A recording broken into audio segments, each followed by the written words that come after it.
Dubai में इतनी भयंकर बारिश होने के पीछे लोग क्लाइमेट चेंज को जिम्मेदार ठहरा रहे हैं। एक एक आरोप ये लगा था या ये जो कारण ये बताया जा रहा था कि शायद क्लाउड सीडिंग के कारण वहाँ पे इतनी भारी बारिश हुई है, लेकिन यूएई ने, दुबई ने और बाकी जानकारों ने ये बोला है कि नहीं, क्लाउड सीडिंग नहीं, क्लाइमेट चेंज इसके लिए ज़िम्मेदार है।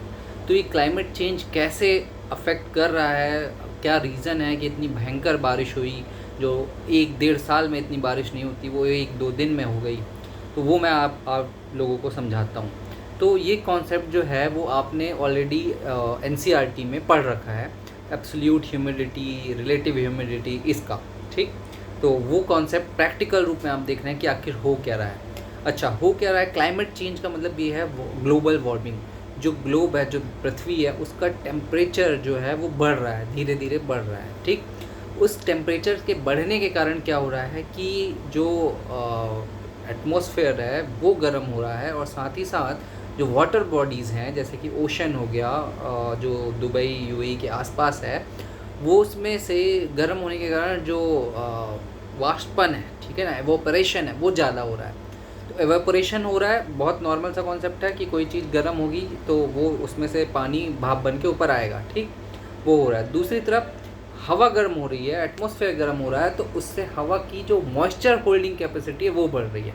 ऐसा माना जाता है कि 1 डिग्री टेम्परेचर बढ़ने से मॉइस्चर होल्डिंग कैपेसिटी 7 डिग्री बढ़ जाती है एयर की, 7 डिग्री सेल्सियस। मतलब कि अगर अगर 30 डिग्री सेल्सियस टेम्परेचर है, ठीक है, और वाटर जो है वो मान लो 37 डिग्री तक कर सकता है किसको, मॉइस्चर को होल्ड। तो अगर 31 डिग्री टेम्परेचर बढ़ हो जाता है ग्लोब का, तो वाटर 7 मतलब कि 44 डिग्री टेम्परेचर तक जो गर्म मॉइस्चर का है उसको एब्जॉर्ब कर लेगा। मतलब ये रिलेशन है, ठीक।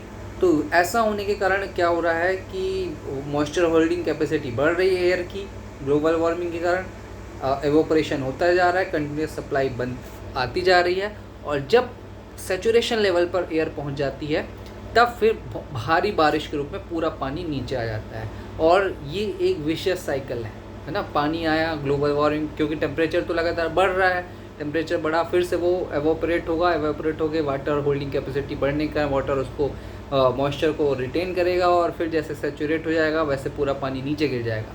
ये हम देख रहे हैं कि पिछले साल मानसून महीम इंडिया में भी हुआ था, आपने देखा था बड़ी भारी बारिश हुई थी। हिमाचल प्रदेश, उत्तराखंड में कितनी बाढ़ आई हुई थी, इंटरनल एरिया में भी बहुत बाढ़ आई हुई थी।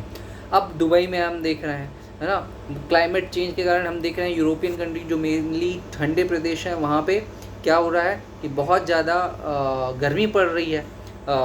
ऑस्ट्रेलिया जैसे जंगलों में बहुत भीषण आग लग रही है। तो ये एक्सट्रीम वेदर इवेंट्स जिसको बोलते हैं वो धीरे धीरे हो रहा है क्लाइमेट चेंज के कारण।